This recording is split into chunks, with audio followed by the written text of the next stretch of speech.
Let me get rid of my business. How is everybody today? I am glad you're here. Today, okay, we've been talking about forgiveness. Today we are going to talk about getting mad. Okay? Some of you may look kind of askance on that, but hey, there's a place for it.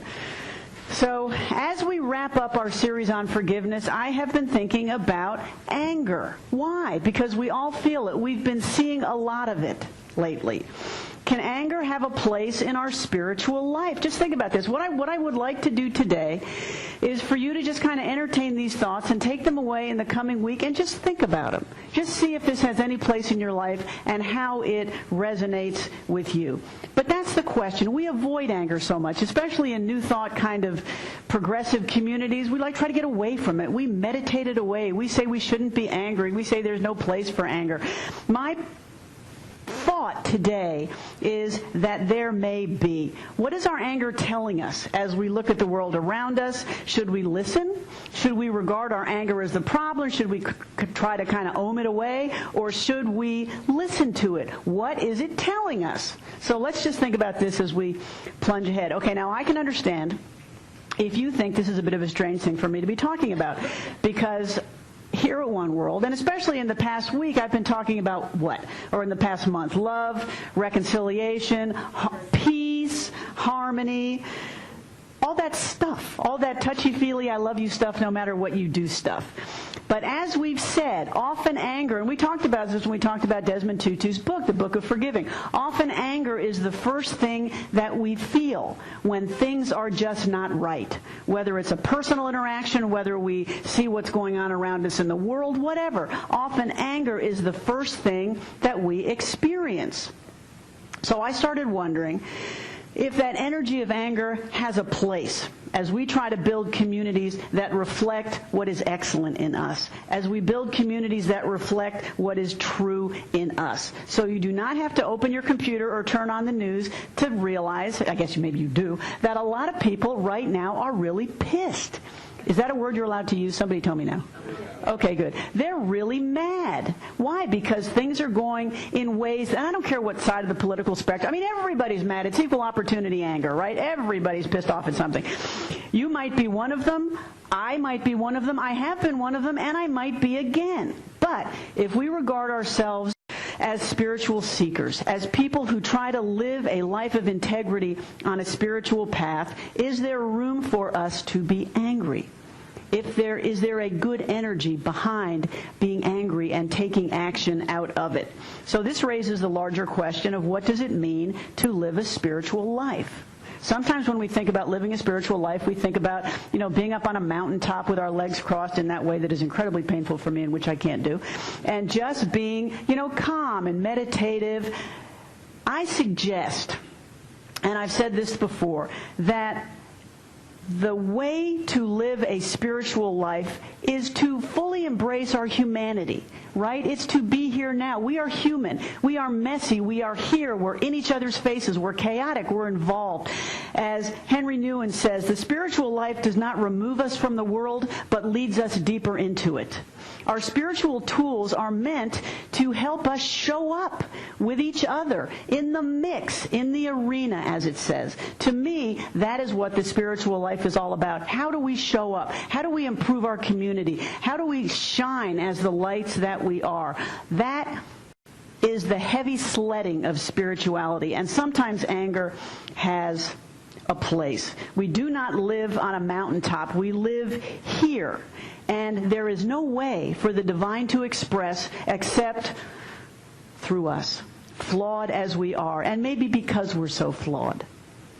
God expresses as us, and as far as I can tell, that's the only way that she shows up. So it's game time. What does that mean for us when we are just feeling so mad and so irritated and outraged that we just do not know what to do with ourselves? Perhaps as we express as the divine, we use all our range of emotions to do that. When we imagine the tapestry of human expressions, it has some wild colors in it, right? It's got red, it's got orange, it's got stuff flashing. It's a panoply, a tapestry of rich and expressive colors. Okay.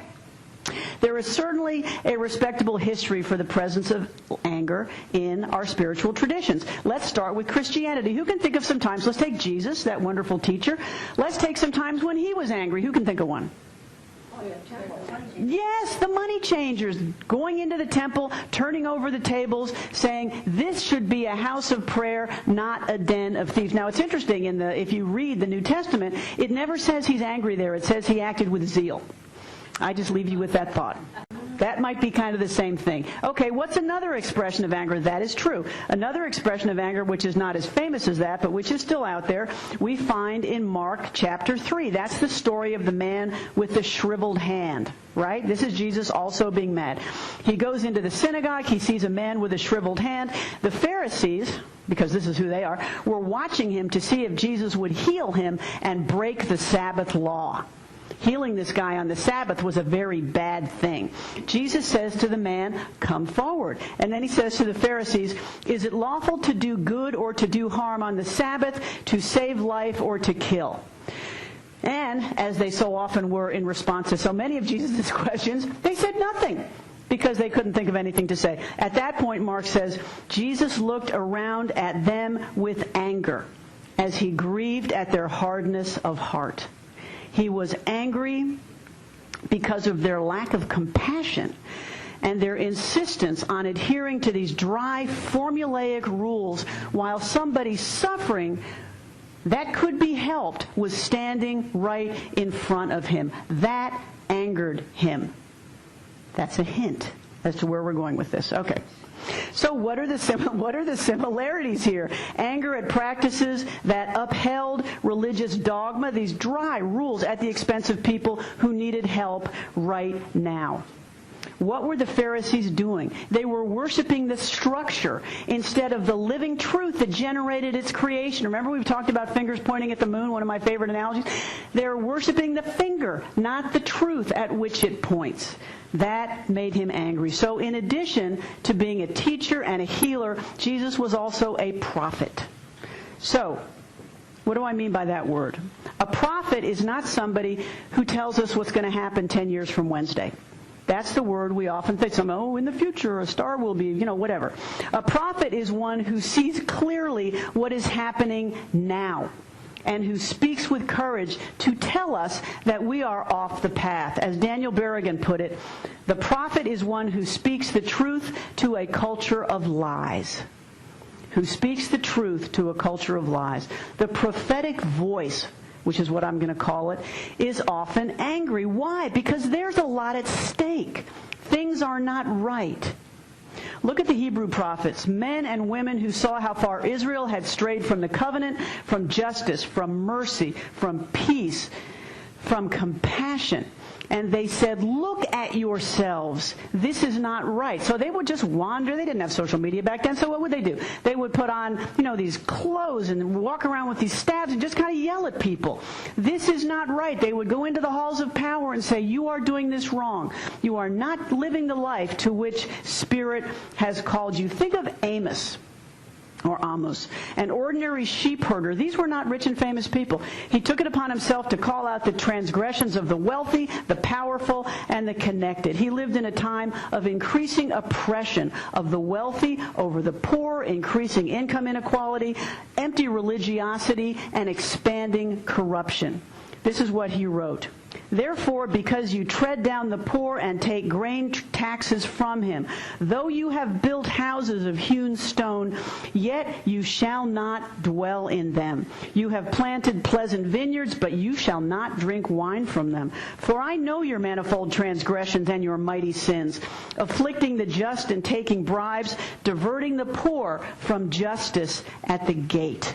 What was he talking about? He was talking about justice and mercy and compassion, all those principles that animate us, those principles that are the truth of who we are. Things were not going to go well, these folks said. You may be powerful now, you may be rich and fat and happy now, but it ain't always going to be that way, because karma is a fill it in. Observance and ritual were not enough. What God required was a life of kindness and justice and mercy. He went on to say, I despise your feast days, and I do not savor your sacred assemblies. Though you offer me burnt offerings and your grain offerings, I will not accept them. Nor will I regard your fattened peace offerings. Take away from me the noise of your songs, for I will not hear the melody of your stringed instruments. But let justice run down like water and righteousness like a mighty stream. We've heard those words, made famous by Dr. King in his I Have a Dream speech. I don't need your rituals. I don't need your show. I don't need your fancy outfits. Give me living justice that flows and feeds and makes a difference in the life of people. Micah, one of my favorite prophets, one of the minor prophets, which just means there's not all that many of them. He came from a small town in Judah. He looked at his nation and he saw economic oppression, rampant corruption, and he asked, and what does the Lord require of you? To act justly and love mercy and to walk humbly with your God. That's it. When we get up in the morning and we say, oh my gosh, how do I have a rich spiritual life? Look at Micah 6:8. Do justice, love mercy, and walk humbly with your God. Muhammad, the great founder and the prophet of Islam, looked at the arrogance and corruption of everybody around him in Mecca and charted a path toward community and peace and harmony and greater equality. He said, what actions are most excellent? To gladden the heart of a human being, to feed the hungry, to help the afflicted, to lighten the sorrow of the sorrowful, and to remove the wrongs of the injured. So many traditions say the same things. And when these prophesying voices saw that their people had strayed far from these principles, they called it out with courage and with clarity. They said, this is not all right. And they said it with anger. They said it with power. They said it in a voice that was not a quiet whisper. They said it in a voice that people should hear. These were not professional religious people trained in seminaries. Amos herded sheep. Muhammad was a camel trader. These were people who lived normal lives like you, like me, until one day they didn't. Because they saw what was happening and they knew that it was theirs to speak. One of the wisdom teachers who inspires me is Joan Chittister. I've talked about her before. She's a Benedictine sister. She's also a widely published author. She's given a TED Talk. She's a speaker. And she just talks about modern Christian spirituality. She's recently published a book entitled The Time Is Now, A Call to Uncommon Courage. And what she writes about is the need for a return to what she calls prophetic spirituality in our own time. And that's a return to the prophetic voice in our own time. She says spirituality or religion or whatever the heck you want to call it cannot be limited to showing up in church on Sundays or showing up in synagogue or prayer 3 times a day or ritual observances. It has to be lived, or else it is incomplete. It doesn't come to life. It doesn't bring us to life unless it is lived, or it is just theoretical, half-baked, and incomplete. So what does she mean by prophetic spirituality? She writes, it is the spirituality of awareness, of choice, of risk, of transformation. It is about the embrace of life, the pursuit of wholeness, the acceptance of others, the call to co-creation. She goes on, after all, God did not finish creation. God created us to do that. That's the job. She started it. She said, take it. It's your job to finish this in the same energy in which it was created. So we don't stop until it's done, until the vision of a world of justice and harmony and love is here, is now. The prophets among us refuse to agree that this is it, that this is the best we can do, that we've done the best we can, that it's not my job, that there are others who can do it better, that I'm too busy. They refuse to listen to those voices. They know we can do better. I may not be able to do it all, but I can do some. I can raise my voice here. I can attend that march. I can write that letter. I can send that email. I can't fix the world, but I can do something. Even if we know that we won't be here to see it, we plant the seeds for others to reap. That is the living prophetic spirituality that perhaps our time needs. So the modern day prophet says no. He says no to so much, to economic or legal injustice, to environmental exploitation that is leading to global disaster, to increasing income inequality, to corruption, to racism, sexism, and any other practice that diminishes people because of who they are, where they come from, what they believe, or who they love. However, anger and love in this way are so connected. They're flip sides of the same things because they also say yes.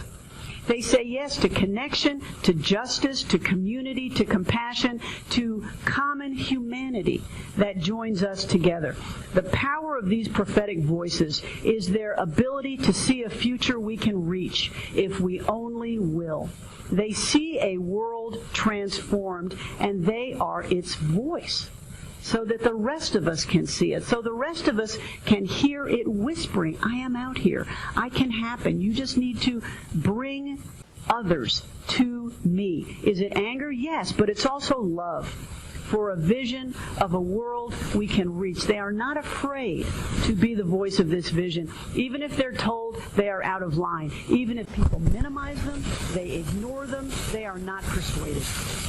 Don Helder Camara was a progressive Catholic archbishop in Brazil, and he had a vision for a society of justice, of transformation, of caring and compassion, even if he was not heard by everybody. He once said, if I give alms to the poor, they call me a saint. If I ask why they are poor, they call me a communist. They see a vision of structural changes. They don't just go up and say all of us should be nicer. They say, why is our society set up like this? Why is our society set up so that so few people have health insurance, so that poverty is growing, so that the middle class is disappearing, so that children can't eat, so that so many African American men are incarcerated?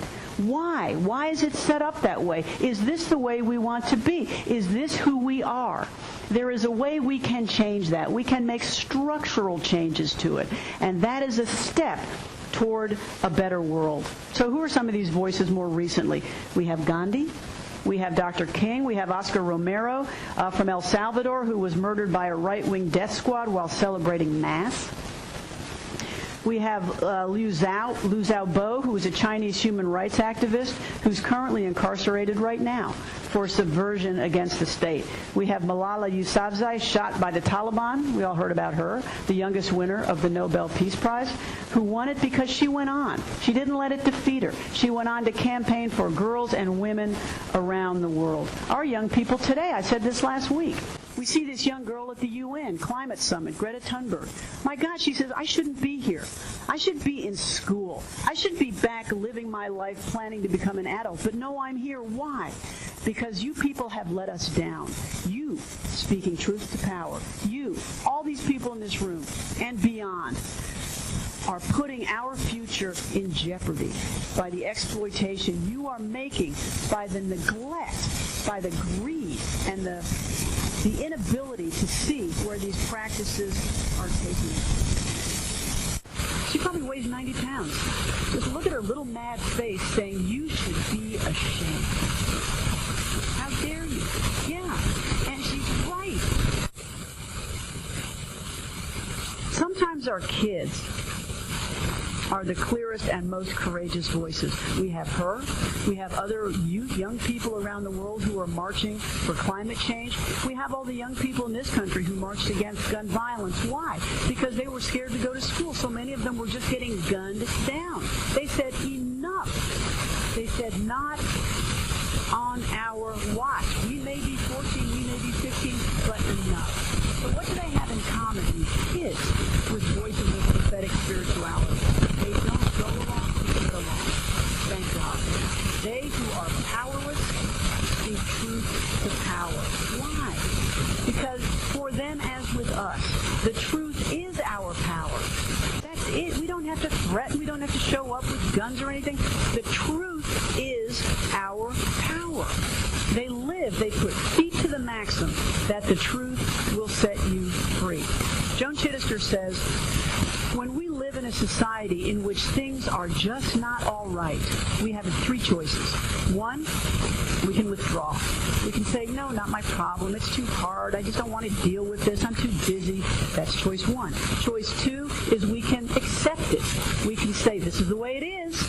This is life. I guess I'll go ahead. I'll get what I can out of this. Or three, we can speak up. We can be that voice which is in each of us to say, this is just not all right. In big ways, in small ways, in whatever way works for us. These young people who are out marching, demanding, saying, I don't want you to give me hope. I want you to panic. I love that headline when I read it. I want you people to panic because I'm panicking. Because my future is at risk. And it's because of you and your practice. This is love at work. But it's love out there. Thank God we have these voices to remind us who we are and what we can be. Joan Chittister writes, the prophetic tradition is clear. We are not here simply to succeed today. The prophet will persist for as long as it takes to make the present what God intends it to be, as well as to prepare the future to maintain it. We are here to seed the present with godliness so that others may someday reap the best of what we have sowed. Okay, so we have God, we have godliness. Let that language speak to you in whatever way resonates with you. This is what it means to me. To create a world in which the principles that we give lip service to, justice, compassion, dignity, kindness, love, become living truths. They become the basis of our community life. Respect for the earth. It's not just humans. It's respect for Mother Earth. It's respect for all life on it. The way we are meant to be, the way we can live. It is up to us, no one else, to envision it and do what we can to bring it into being. Maybe not now, but at some time. As she wrote, if not for us, then because of us. If not for us, then because of us. Does anger fuel this vision? Yes, it can. Not anger to destroy, not hate for no reason, but anger because we can be better than this. Anger can be the energy that fuels this prophetic voice, that leads us to this better vision, this better world, where we can all live in love, in peace, in harmony. So what is your voice? And how do you put feet to your spirituality, assuming we all pick door number 3? Raise our voices. Well, whatever it is your talent to do. You can write letters, you can call, you can march, you can sing, you can paint, you can talk. When somebody makes a joke in front of you or makes a comment in front of you that you know is unkind or diminishes someone else, you have a choice. You can say something. I don't believe that. That is unkind. Please don't say that in front of me. Little things like that. We all don't have to get on the cover of CNN because guess what? We're not. But that doesn't mean we can't make changes in the communities in which we find ourselves. Dorothy Day once said, don't worry about being effective. Just concentrate on being faithful. Faithful to what? Faithful to the vision of who we are, of how we can live together, of how communally we can all be better, of a world that we know is out there and that we can hear breathing. We just need to bring it in to reality. The question is not, as she wrote, how can we do it all? The question is, do we do any small thing to participate in binding up the wounds of the world? Let's bring these thoughts into meditation.